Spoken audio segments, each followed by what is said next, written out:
Assalamualaikum warahmatullahi wabarakatuh. Kembali lagi dengan biologi edukasi. Kali ini biologi edukasi akan membahas mengenai tipe perkecambahan epigeal dan hipogeal. Nah, pada perkecambahan epigeal dan hipogeal itu nanti biasanya akan muncul kalimat terkait dengan ini ya, dikotil. Kemudian satu lagi adalah monokotil. Nah, pada dikotil monokotil ini nanti ketika terkait dengan perkecambahan epigeal dan hipogeal secara garis besar, pada tanaman dikotil itu kebanyakan, jadi tidak semuanya itu mengalami perkecambahan secara epigeal.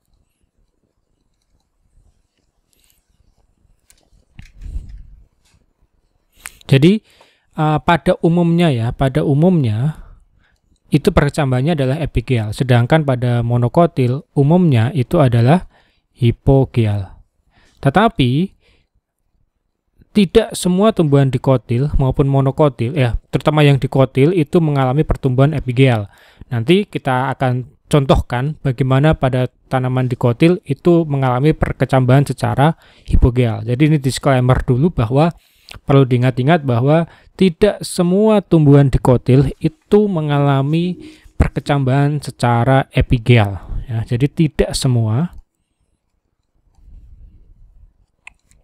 dikotil mengalami perkecambahan secara epigeal. Karena nanti ada dikotil yang mengalami perkecambahan secara hipogeal. Nah, kita contohkan di sini. Jadi apa sih yang membedakan antara epigeal dan hipogeal? Epigeal itu adalah tipe perkecambahan. Jadi dia mengalami yang namanya perkecambahan.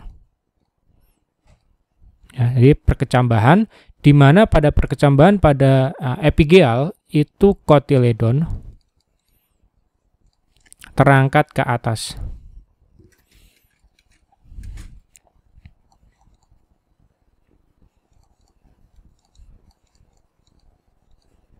Sedangkan kalau pada hipogeal, kotiledonnya itu tetap di bawah. Jadi itu yang membedakan antara epigeal dan hipogeal. Jadi kotiledon yang pada tanaman dikotil itu dia berkeping dua ya. Jadi dia berkeping dua pada dikotil. Sedangkan pada monokotil dia berkeping satu. Nah, seperti ini. Nah, sekarang kita lihat pada gambar, ada dua gambar atas dan bawah. Nah, ini adalah tipe perkecambahan epigeal ya, yang di sini. Kemudian ini adalah hipogeal. Kemudian yang bawah ini sama ini gambarnya sama. Ini adalah epigeal. Kemudian ini adalah hipogeal.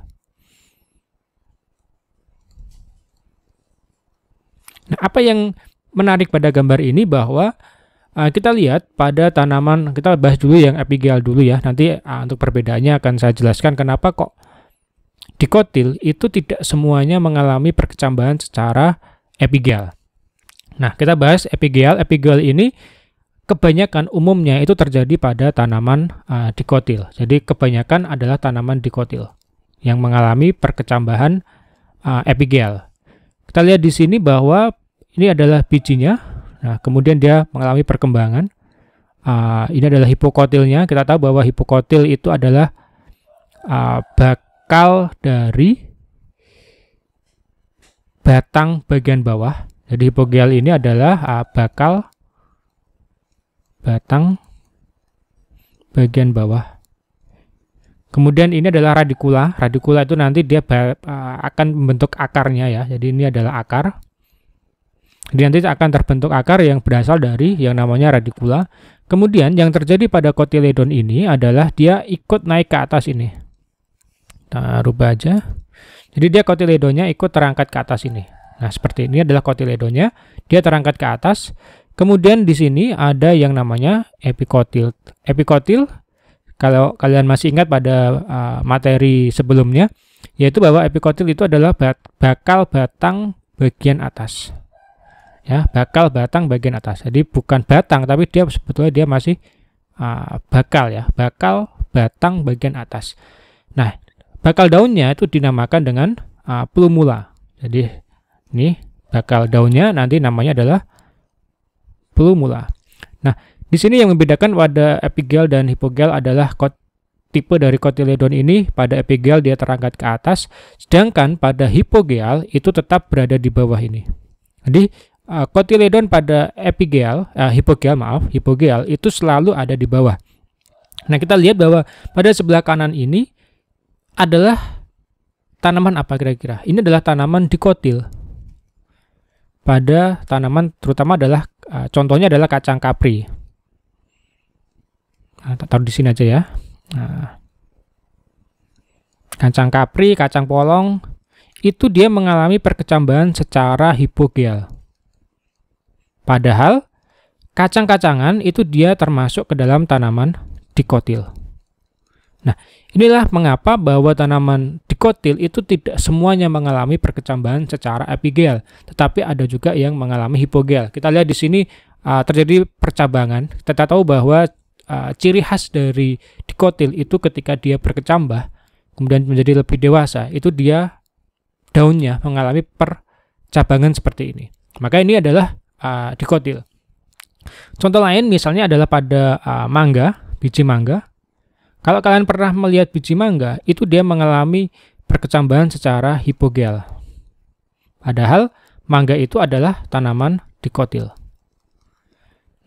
Kenapa hipogel? Karena biji pada tanaman mangga, kotiledonnya itu tetap di bawah. Jadi ketika perkecambahan, meskipun dia nanti pecahnya itu dia tetap berada di tanah ya. Jadi dia tidak ikut naik seperti ini pada kotiledonnya.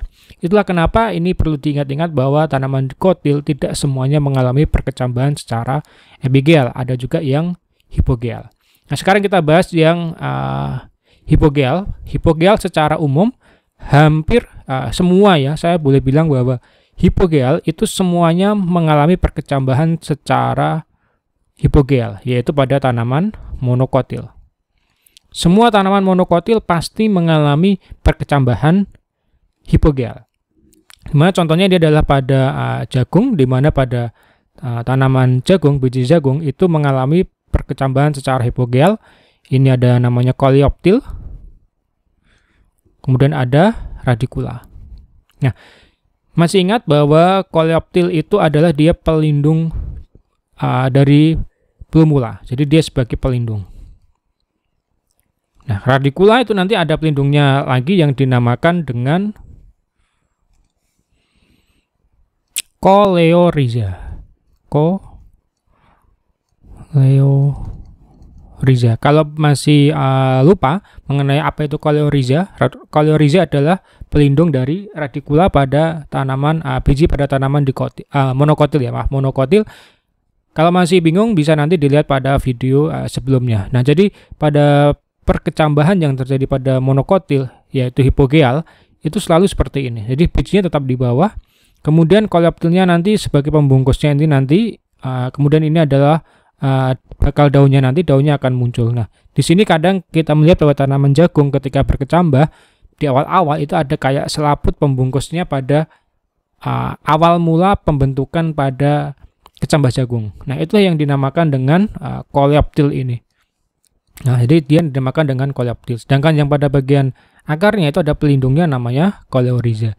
Jadi secara garis besar kita tahu bahwa perlu diingat-ingat bahwa tidak semua tanaman dikotil mengalami perkecambahan secara epigel.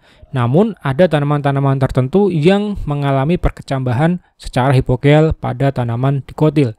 Kemudian pada tanaman monokotil, setahu saya semuanya mengalami perkecambahan secara hipogel. Nah, jadi itu yang perlu diingat-ingat supaya tidak salah kaprah mengenai perkecambahan epigel dan hipogel. Epigel itu adalah perkecambahan yang terjadi di mana kotiledon itu dia naik ke atas.